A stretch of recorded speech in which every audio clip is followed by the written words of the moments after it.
Does the light need to be green on this one, Brandon? Do you know? Yes.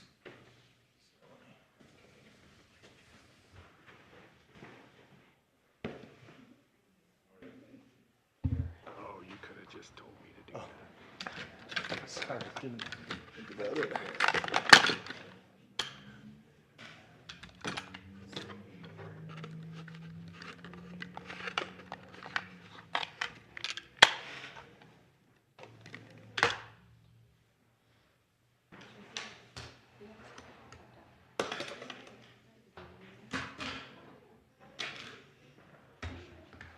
Oh, this is Eric.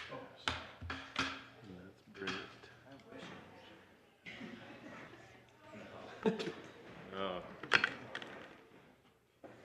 Okay, should be good.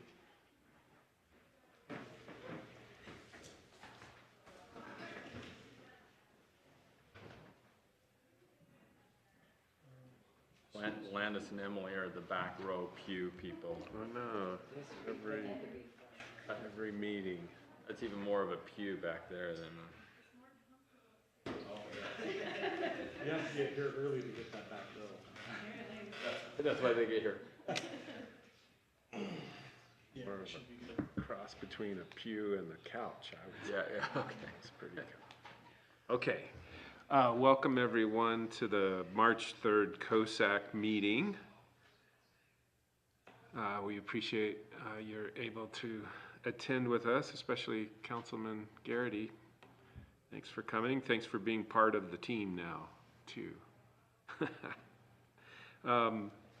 Let's see, we have approval of the agenda and minutes. Did anybody have any questions or suggestions on either of those items?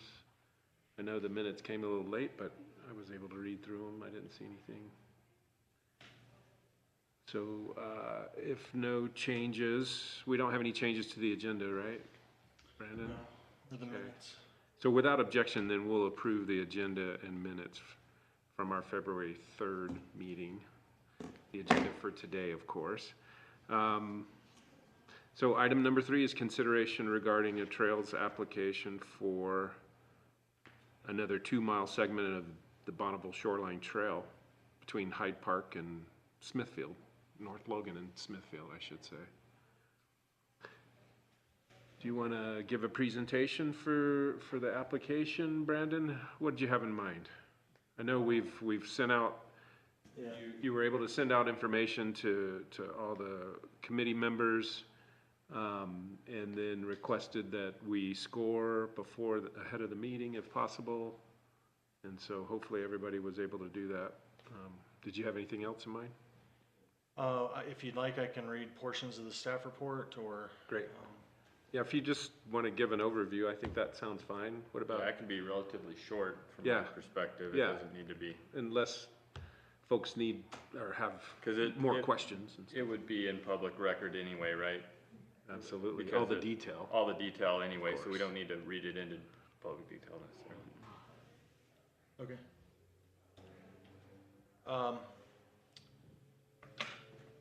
Sorry, I'm having some technical difficulties, so,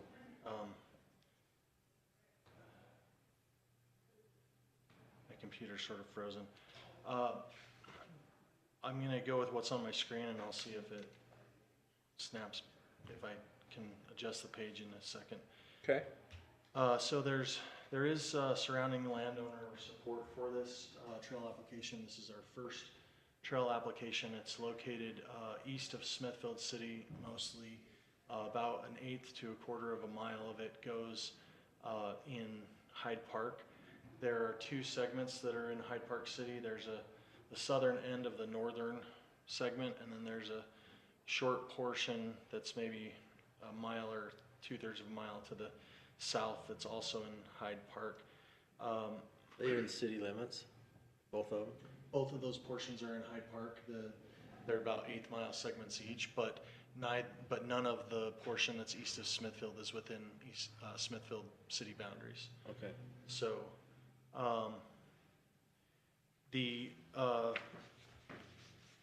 from a trails perspective, I guess the best way I can give an overview of it is the biggest portion of value of this, or what gives this application its value, is that it's an extension of the Bonneville Shoreline Trail. It's rapidly becoming one of the primary regional trail systems in the Intermountain West. Our trails team has done work to get approved and go live with an existing portion of the trail that's just to the south of most of this.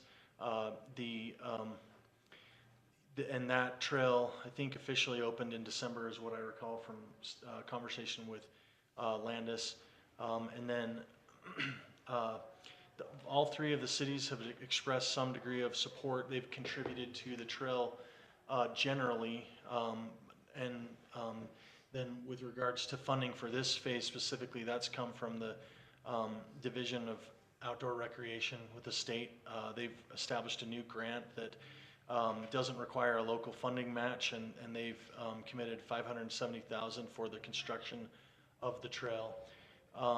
Again, it enjoys support from both the cities generally that are most affected by it nearby, Smithfield, Hyde Park, and North Logan, and then the actual property owners as well. With regards to the property, I mentioned in an email on Friday that the property is actually currently without a trail on it. It's pretty hard to access. Justin was able to get us the video and drone footage, so that was really good. If I can get my computer to work, then maybe we can take a look at that. But this is essentially about half of the distance between the Dry Canyon trailhead in Smithfield and then the Hyde Park Canyon. And so the trail kind of goes already a bit to the north from Hyde Park Canyon, and this would be the northernmost portion until you get to Dry Canyon, with the exception of the little, there's one little segment that's to the south of the existing trail segment. So I think that's a pretty good overview. Happy to let you discuss that for a minute, and I can keep working on this tech issue. So I can. I'll jump in just with kind of the location of the trail. I know it well, and you guys probably know it well too, and may not have been up on that section. That's if you know Round Hill, which is just to the north of Eastern Hyde Park, and then further north is SB Hill, and so this section is kind of up to the east of those properties, and then connects to Dry Canyon through the what is it called, the Sportsman for Wildlife. Fish and Wildlife, right through their property. Was happy to see their letter.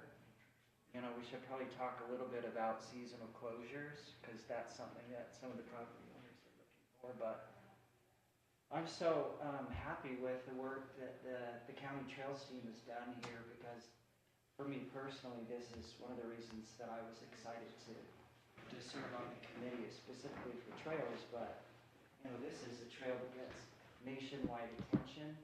Just as if you type in your search engine and say Bonneville Shoreline Trail, Cache County, you'll see that there's some kind of cool articles. Utah Public Radio, something philanthropy. Let me pull it up. Philanthropy News Digest. And I personally had one of my friends that I've known for years, and he's the managing editor of a mountain bike magazine, online magazine called singletracks.com. And it's something that a lot of mountain bikers read and follow, and they keep up to date with a lot of trail projects.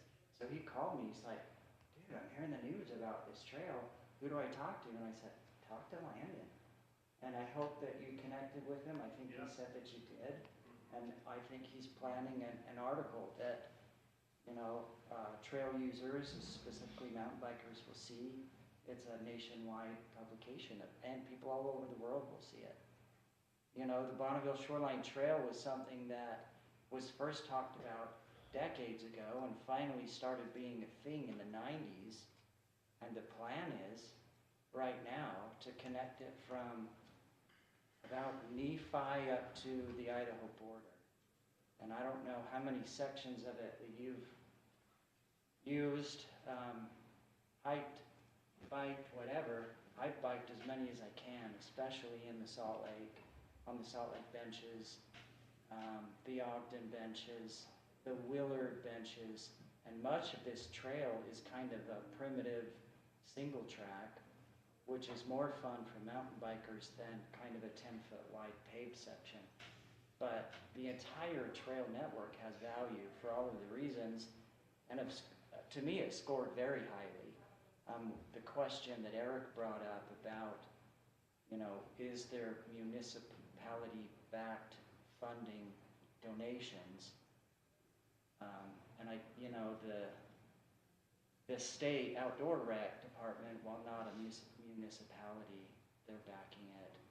And maybe not this section is backed by a municipality in actual dollars, but time and effort and other stuff. So it scored so highly to me, and I just hope that we continue, especially for the amount that we would be donating or allocating from our bond funds. I hope you guys can just keep doing this and replicating it until we get all these little pieces of the puzzle that are still missing all up and down through the valley. Whether or not it's a 10-foot wide paved trail, even to start, maybe just a simple little single track, hand dug by users. So I applaud the effort, and I'm pretty excited, and hope we can just keep filling in these puzzle pieces. This scored really well by me as well. I do think the Sportsman seasonal closure is an issue. Number one, first of all, I really applaud that they're providing the through access.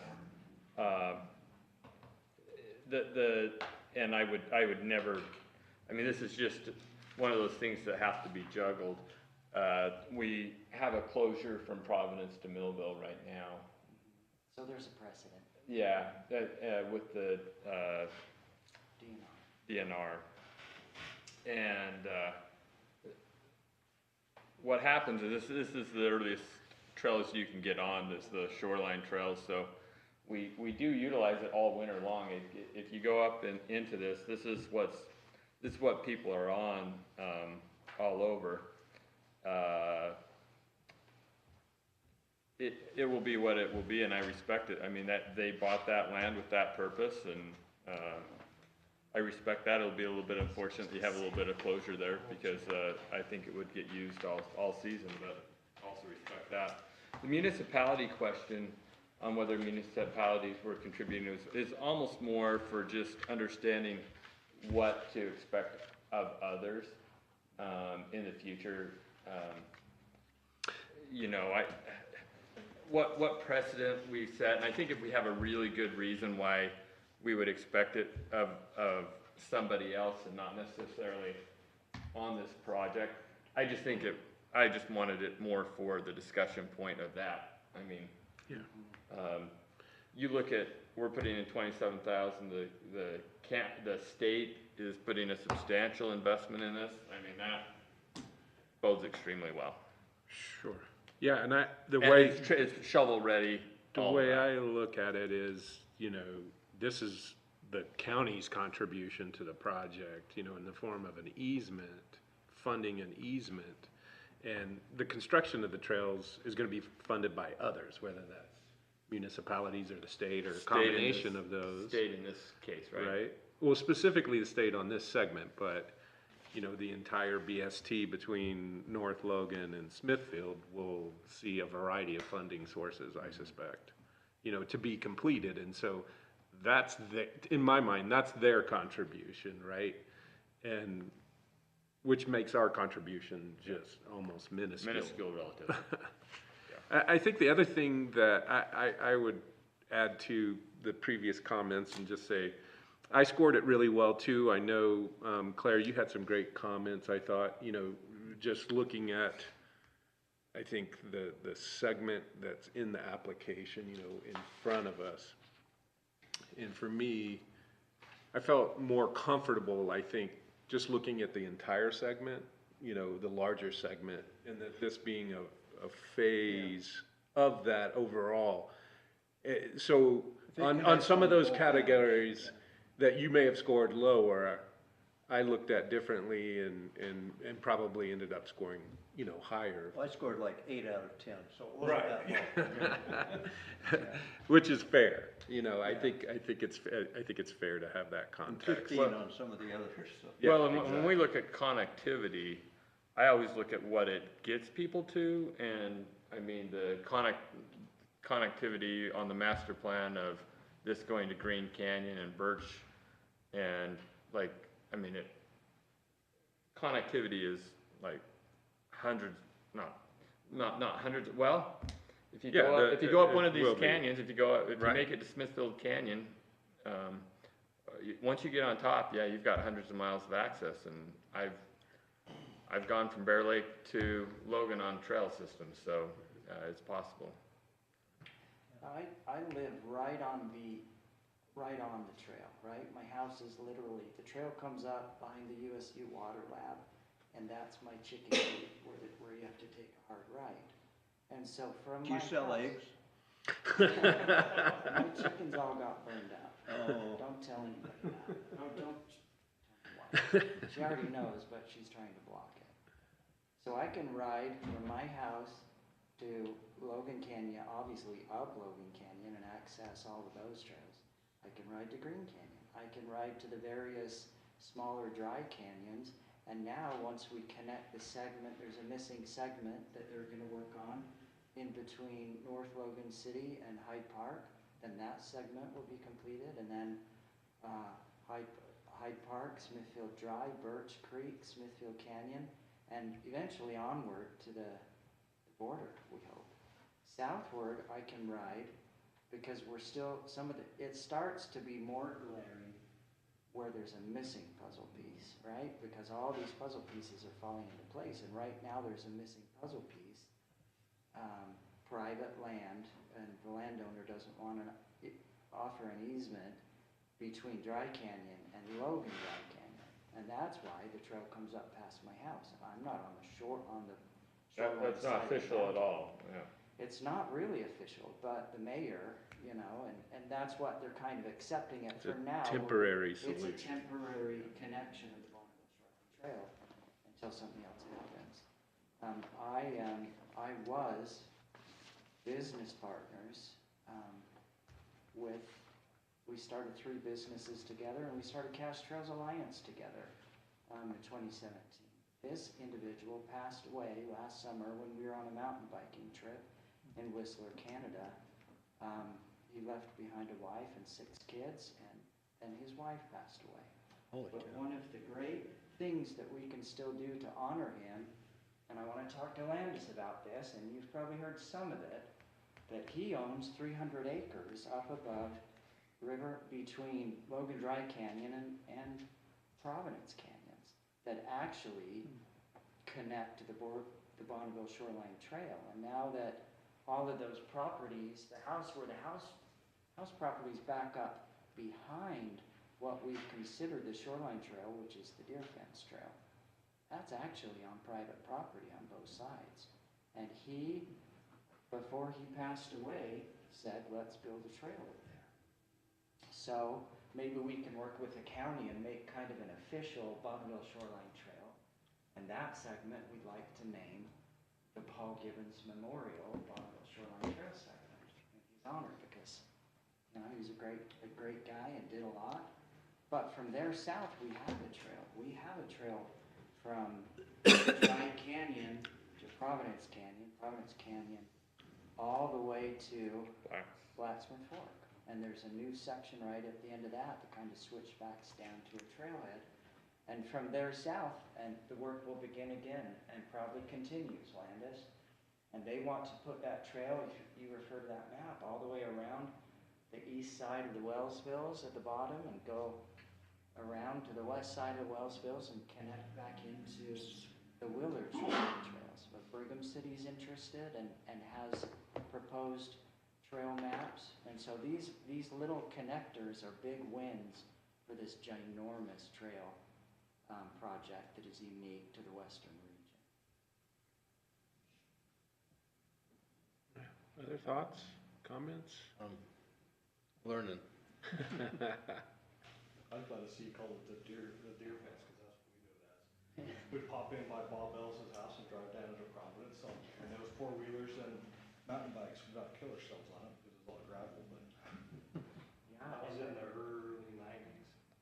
Early nineties. I used to take my pickup truck up there in the early nineties. It did come up in, Logan City Parks and Rec, possibly changing from Dry Canyon south in the Logan area to not necessarily do the deep climb, the deep drops right there, and kind of maybe go a little more along the slope, in order to make it a little more accessible to more people. And that's the piece north of Paul Gibbons' piece. That's that is north of owned it. by Logan City. Logan City, yeah, so that's just a possibility, change. It was it just came up on a fluke, and it was actually pretty well received as a possibility, so. Cool.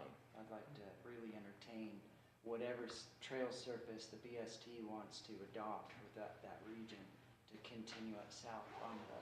Yeah, they have is it Landis, is that a 10-foot expectation with the Bonneville shoreline? Do they kind of set that?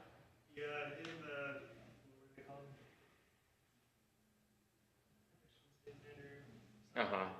They have a list of goals for what the trail should be, and one of them is that it should support local fire management through allowing emergency vehicles to access the wildland urban interface and provide a fire break where feasible. Oh, So interesting. they do expect it to be about 10 feet the whole way when it's complete. There has been talks about doing dual trail, which would actually potentially widen the fire break. We're having a 10-foot path that allows vehicle access, but no single track next to that for mountain bikers. Yeah. But that would be Like- future money. Like the section between Logan Canyon and Green Canyon, which has the wide one, and then probably just a pirate-built single track that just kind of flows along to the Which is side. pretty fun to, Which is very fun. and to get out of the way of the walkers and stuff, Mhm. yeah. And not bothering. So on these given parcels, in between Dry Canyon, we already have, Paul provided us with a permission statement, and there has been already some, by those who have the authority, they're already building a little hand-built single track, kind of up and above the deer fence trail on private land there.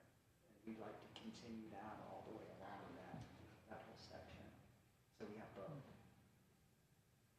Kendra, what'd you think about the application?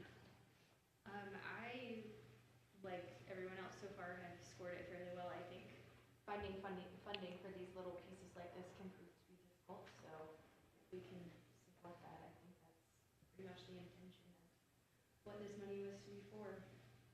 And to connect to communities that are not on this trail but could benefit from it would be really helpful. I'm glad I heard this about the purpose of a 10-foot trail. It makes perfect sense now for an emergency vehicle or something there. And I guess one thought I had, this is government, but they're putting in $500,000 to build the thing. If we had, half of that, we could probably buy easements all around the valley on the shoreline trail. But that's not the way government funds itself.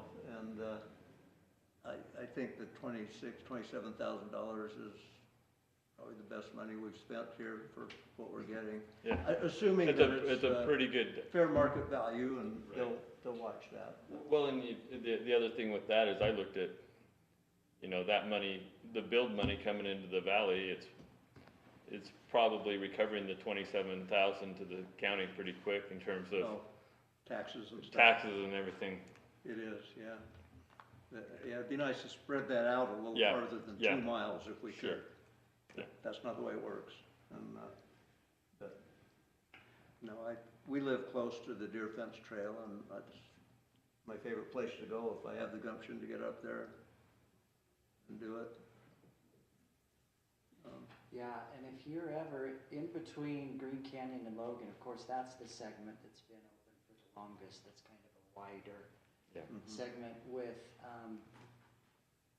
parking lots at both ends. And that's where families go to recreate in the spring and all year long, joggers. That trail is And never empty. that and the High Line Yeah, that goes up the canyon there. connects the upper High Line, which replaced the old canal that goes up the canyon and goes just out to Nature Center. Does this proposal have access built in?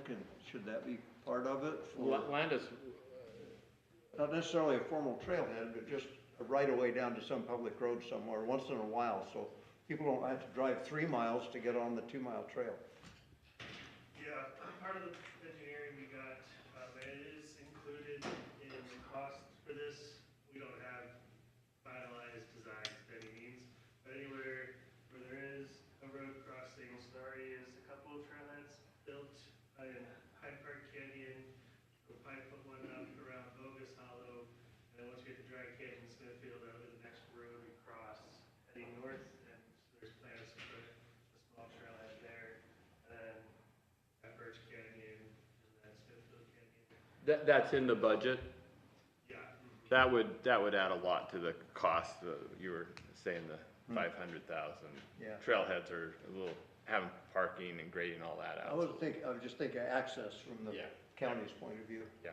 Like I'm in Providence and, right now, I've got the owner's permission to just walk up to there's a gate in the deer fence and I can walk up to there, but as soon as that's sold, I would hate to have to drive down or walk down to Providence Canyon or up to, Yeah. Dry Canyon to get on the trail.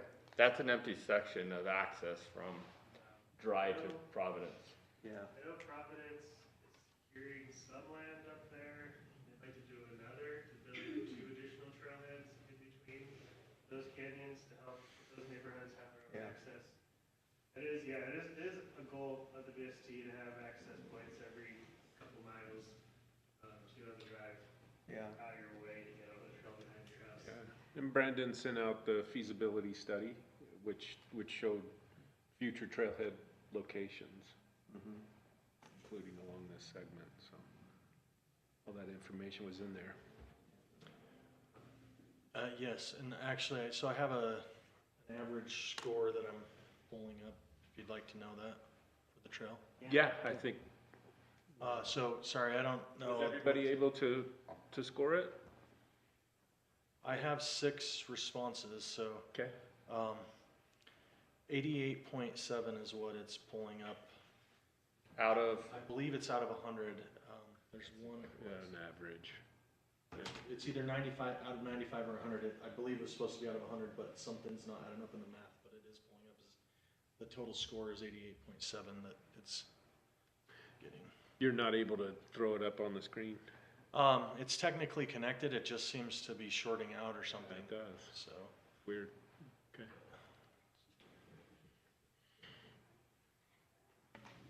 Any other questions for staff or? Landis, I know seasonal closure was an issue with one of these property owners. Yeah, our How do we goal move is to forward? we have 2 alignments, 2 property owners that are excited about the trail. And our plan was just to build both. Both have their ups and downs to them.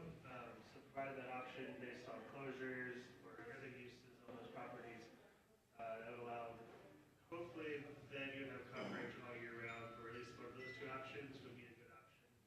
And they're both small segments, so that's also added a little to the cost, but. so when I saw both of those, I thought it was an either or, and you're saying it's That's and. how our engineers pitched it, but I think we have the money and, yeah, our recommendation is both add value, that you don't get from just one of them. And, yeah, so we have the money, we had one of the landowners, they both want the trail, which is not usually an issue we have, where we have 2 different people want the same trail. So, yeah, it makes sense to us just to build both and get that double coverage. And one section would be closed, but you Seasonally. still continue. Oh, that's a totally different deal than the Providence South issue then. Yeah, which keeps the access open year round. Yeah, Kinda like what we do now without sections, where sections are missing, we just ride down to the road, go north on the road, get back up to the trail where there's a trail again. I like that. Well, it sounds like across the board, it scored really well. What would you guys like to do? Is there anything that we could mitigate to raise the scores before it goes to the council? There's some little things that Well, are common among the scoring? I think it scores, for me, it scores a little bit lower on the municipality. I think that's an opportunity for municipalities to score up. So I think it's actually a good thing that it scores low to give the ability for, Get their attention. yeah, because if we just said, oh, we're just covering it as the county, then there's not any value to being able to score up. And so, I probably even scored it too high as a 5 because there isn't a municipality piece to it. There is the input that they're doing from, they have, but all of the projects coming up will have put effort into the trail through funding through Landis. So I don't think that, I wouldn't want to score them for that contribution because every one of them that's going to come before us is going to have that already in it. But I like the ability to score up if a municipality is doing it. So for that reason, I don't mind leaving it a little bit Even some room, some 88 is pretty good. Yeah, I would say. yeah. I think also We there's grade on a curve. this opportunity right now, the Utah Outdoor Rec director and the governor himself has said we want to prioritize funding for the Bonneville Shoreline Trail. So I really don't believe these are going to be dead-end segments unless we can't find willing property owners, etc.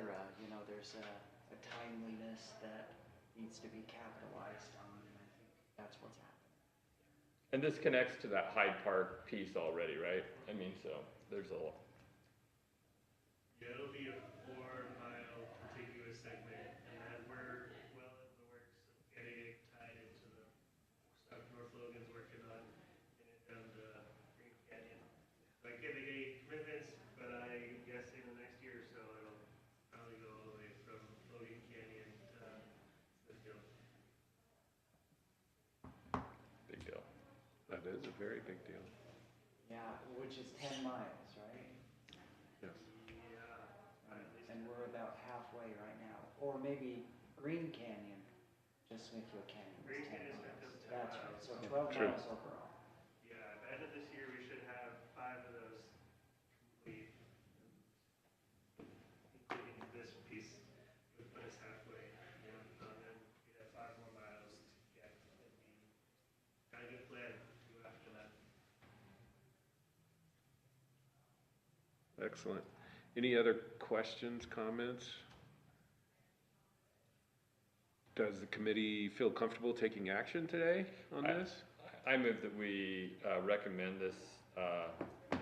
recommend funding the Bonneville Shoreline segment to the county council. Seconded. Okay, so we have a motion, a second. Is there any further discussion? Is it at the right place to do that then, in the application process? Sir, what was the recommendation to? To fund the project. Did you want to do stage 1 and stage 2 with it, like the other applications that? I think if that's the way we have it set up, maybe we have to, I don't know. Do we do it for trails? I don't know. We didn't, I don't know whether we had the 2 for trail. It sounds a little more simple than I agree. partial. Yeah, I agree. Whatever way it's set up, I'm good for it. It's not going back assuming to be, Would we get any more information in a phase 2? there's no appraisal to be still going through, et cetera, right? That I'm not familiar. I can check if you want to make a general recommendation that we, that you're in support of it, and then I can, if it needs to come back, I can bring it back, and if not, we can move it forward. But I'm not aware of anything in the COZAC ordinance language that requires a stage 1 or stage 2 for this, but if there is, I'll note that, and we can talk to Chris about whether we, in that case, whether, you know, when we come back and et cetera, where we go.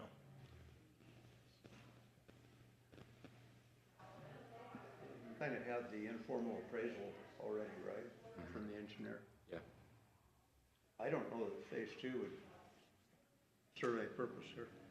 Only in terms of like a due diligence process, you know, having all the easements prepared and written up. I don't know if they are at this point. And then, you know, that would be the trigger for funding, I guess, would be have all that in place. That's the only reason I could see a phase two. We All were right, anticipating a phase two, okay, bringing the landowners back, getting everything, once we can go to them and say, we can move forward, let's. sort of everything drafted up and we'll get it all approved. okay. Establishing the legal documents and that sort of thing, right? And Okay. then it would be a fund, yeah, okay. That might be a motivation to them too to get it done. So in that case, would that change your or your motion, Eric, or? I don't think so. We're Okay. recommending to the council that this is a This project we'd like to fund. Yeah. They would then say yes, and then as any steps are needed, it loops back to us. Yep, sounds good, Surely they wouldn't fund something that isn't ready to record, so. agreed. So if the motion passes, then I'll take it as a phase one, recommendation for a phase one approval. And then, with the condition that legal documentation and, relevant conditions be met prior to phase two. Is that accurate? Or as I think part so. of phase two.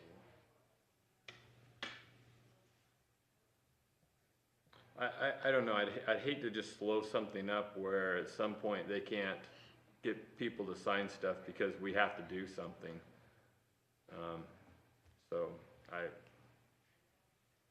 Maybe we combine 1 and 2, conditional on getting the easement.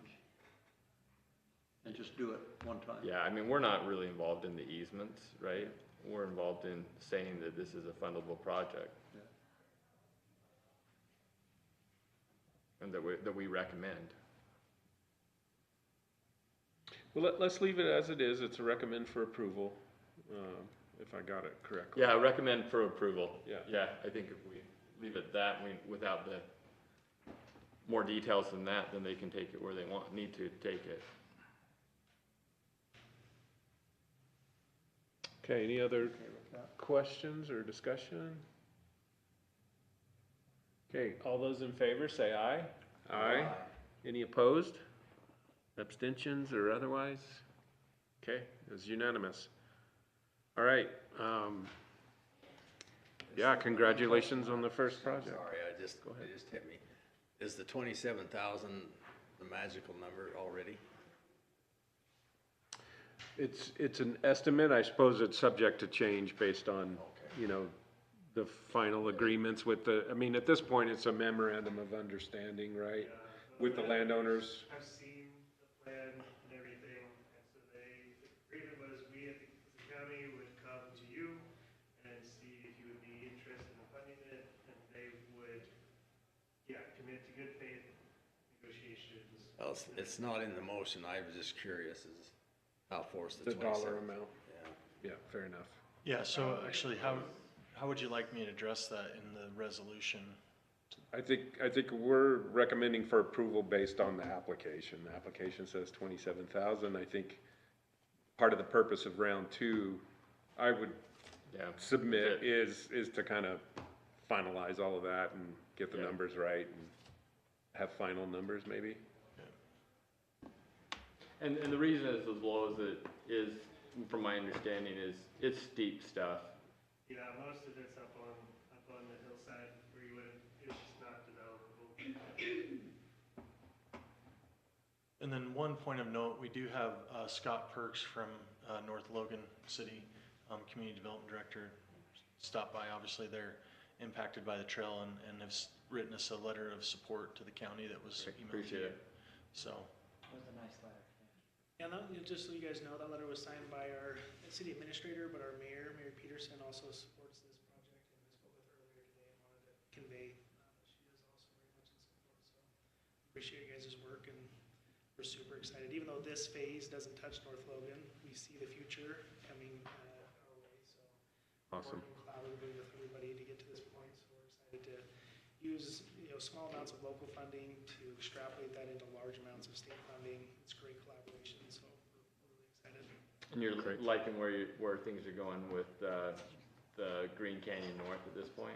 Yeah, so Green Canyon, obviously a huge mecca for everybody in the valley for mountain biking and hiking and everything. I think connecting these trails will give some opportunity for folks to head over to Hyde Park side and just kind of spread the outdoor recreation amenities beyond just Green Canyon. So I think it's a win-win situation for just about everybody.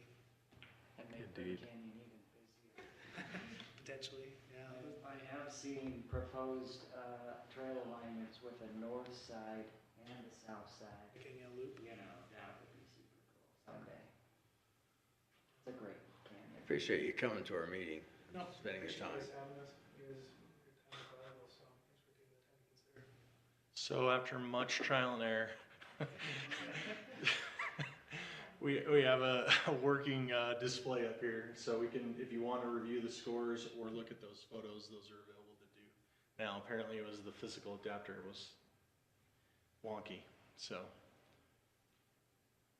Do you want to look at those or some of the photos? It's more of a, I think. glory moment than anything at this point, but. Yeah.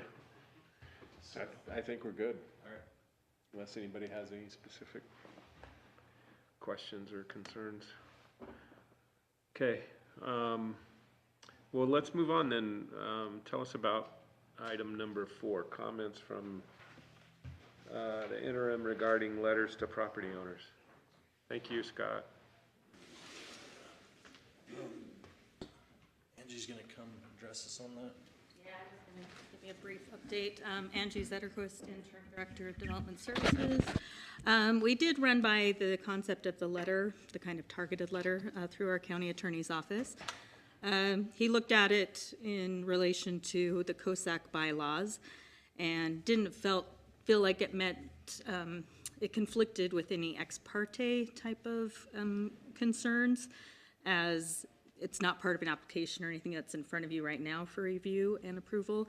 However, he, in fact, he said, I don't see a legal prohibition on that, but should this happen was kind of his purview, because there's a question of equity in targeting certain people. So his recommendation was to be, if such a letter were to go out, it should target all of the possible landowners in those kind of gateway areas, not just specific properties. And then there should be also a component to it, such as an open house or workshop. So we're not sending out 1,000 letters that all, tell everybody to contact Brandon for more information so that he gets 1,000 phone calls. So it should be more of a publicly advertised workshop or open house that would maybe be here, that you guys would lead, just to inform the public and anyone interested in how the process works and what they would need going forward. So just an update for you on that. So depending on how you want to move forward, we can certainly do that. Quick question. If they're all within all landowners, but like we specify 10 acres or more, is there a problem with that?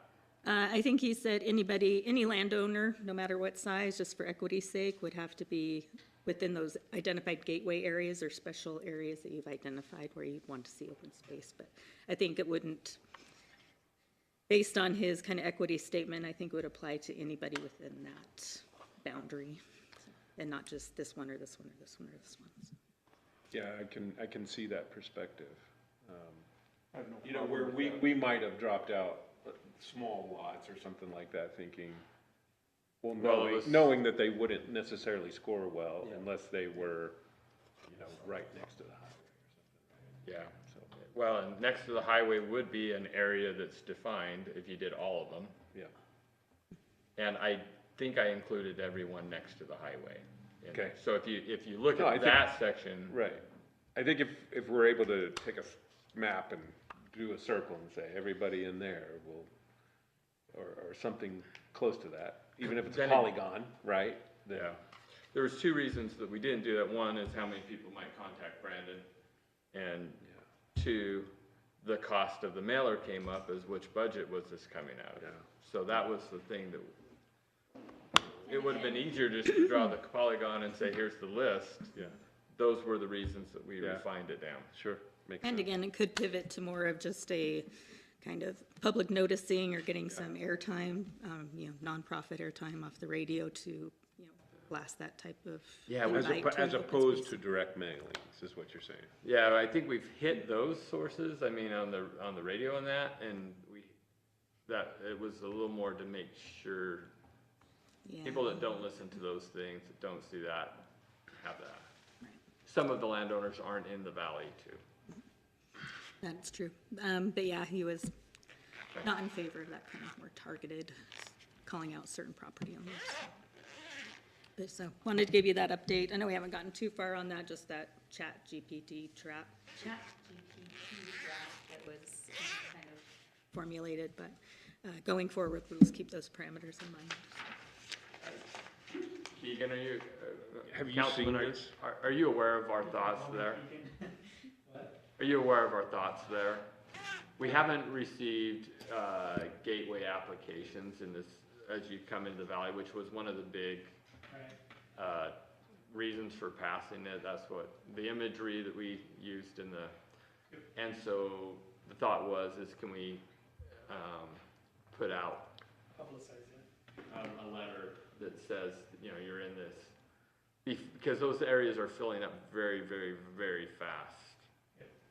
And once they get development on them, there was one right next to the USU dairy that's now gonna be metal buildings, metal warehouses, and that's prime location for this thought. And once 2 million, 3 million goes into the development, we can no longer Can't compete. So, we don't wanna wait too long and it keeps getting pushed out. Yeah, I think to add to that a little bit, we're looking for ways to be a little more proactive and, market this opportunity to areas that we think would score very well in the program. So, yeah, we're trying to come up with what's the best way to do that, so. Yeah, in a way, but even more specifically, I think in this case, starting with the primary gateway into the valley and moving on from there. I don't think we would consider stopping at that point. We want to do all the gateways if we can. Yeah, and I mean, the list that was put together also was, top of the list were the big properties where with one, you could get something that you could actually see, and along with the highway where you could at least, once that's developed, once there's a warehouse right next to the highway, you'll never be able to see past into the valley, so. I think accommodating the concern would, what about triple the number of letters to be sent out? But it's still not a huge number, but there was concern from staff about budgeting to do that. Maybe the council could tend to that in some way, but it's on the order of, wasn't it several dozen? It would be, yeah, this list is several dozen. If we went to all of it, it's more than a factor of 3. It could be a factor of 10. When you put all the small landowners on there. 1,000? No. Yeah, more like 100, yeah. Well, yeah, sorry, yeah. Yeah. 100, it's like 200, 250 maybe, if you A put couple everything. hundred, yeah, so Yeah. that's the scope we're talking about. There's not everybody in the valley, I mean, we're still within the gateway.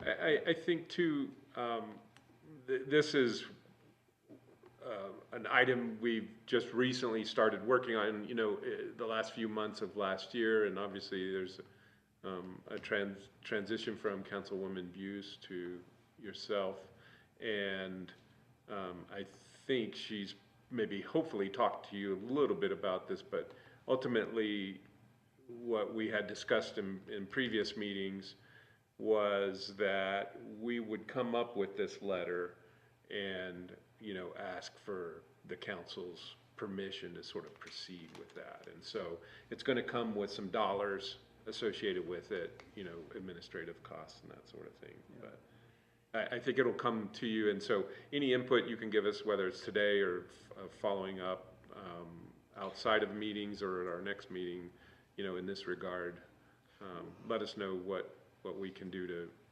give you information on what we're thinking. And if it can get on the agenda, so at least we can aim for, we need to be ready by this time. Here's one option that we would have that meets what is spec'd there, is the properties in Sardine Canyon. We could, you know, that's an easy one, that's, All of them. yeah, that's like 20, no more than 20, I think it's with 20 different landowners, quote unquote landowners, but when you put them all together, it was more like 8. Yeah, So, so there's everybody in that geographical area. right, that we could send a letter to. Yeah. So if we even got on the agenda to ask that and then say, this is what we're working on next, that would be at least move that ahead. Good idea. Yeah, maybe what we can do is say, you know, we're looking to be more proactive. We're thinking about, from time to time, sending out some letters to a geographic area to give them an opportunity to find out more about the program.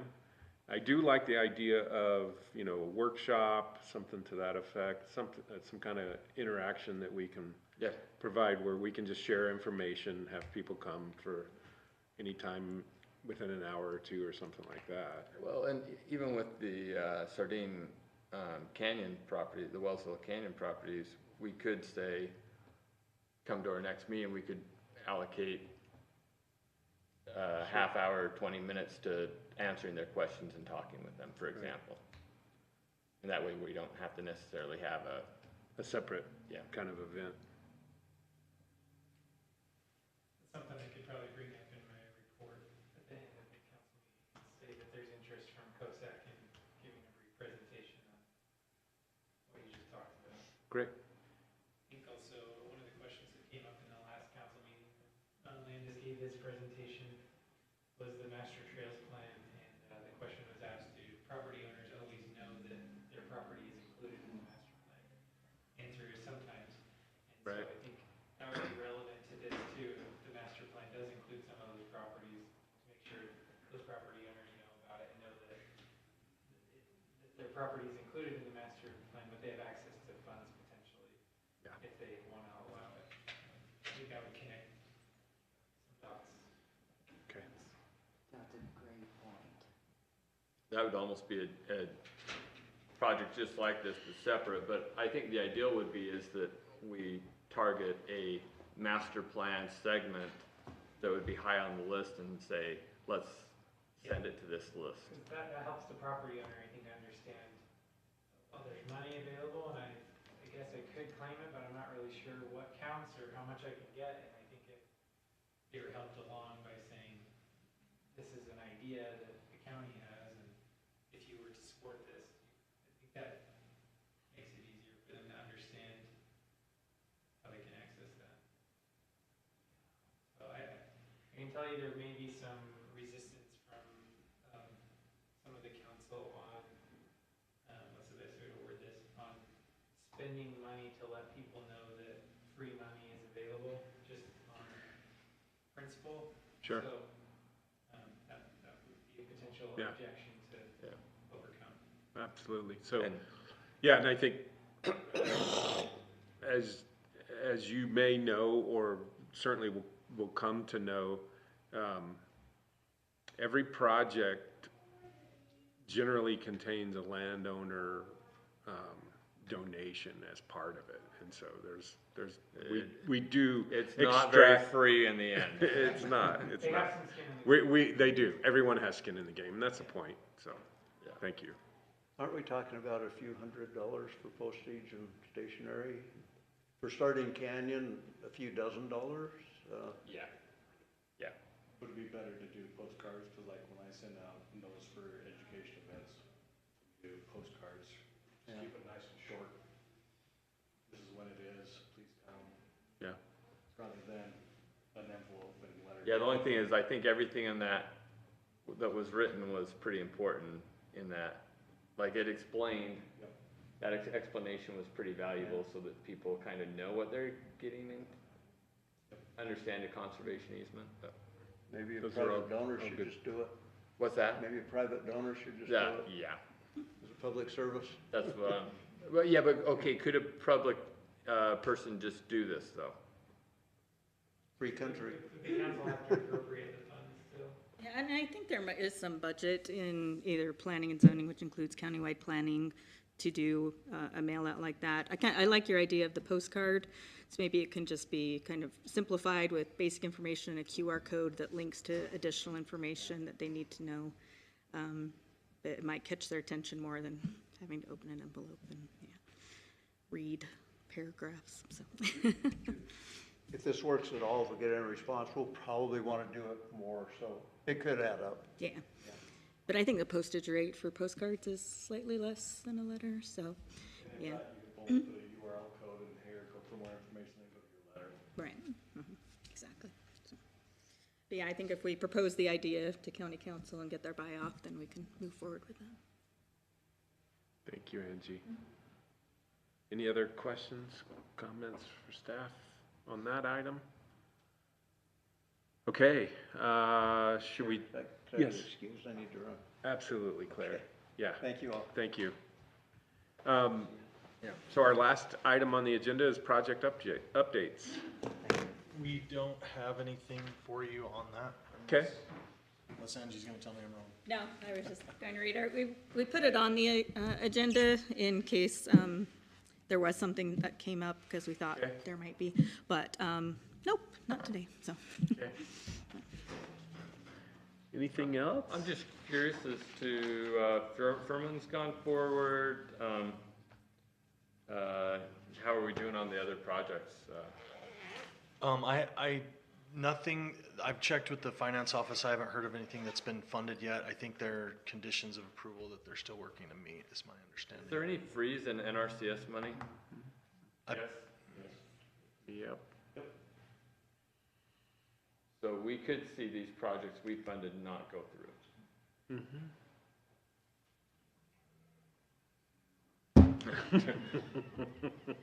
And it's, they're being tight-lipped of what is being done. All I can tell you is, there's equip funds, we're not, so like high tunnels and raised beds are still moving forward, because that was a different pool of money from what I heard. But, other monies are closed for right now, so they're just waiting. So would Yeah. the Furman property, for example, would be completely on freeze right now? And Harris also is on hold. Harris on hold, yeah. I'll have to swear in a public meeting. And Kendra's face says everything. They lost one employee in Rich and 4 in cash. They what? They lost one employee in Rich and 4 in cash. 4 employees in Cache County.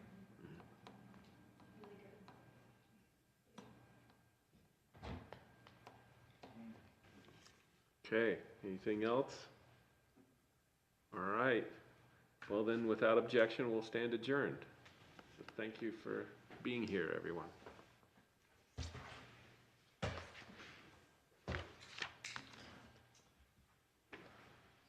But painful to look at. Yeah.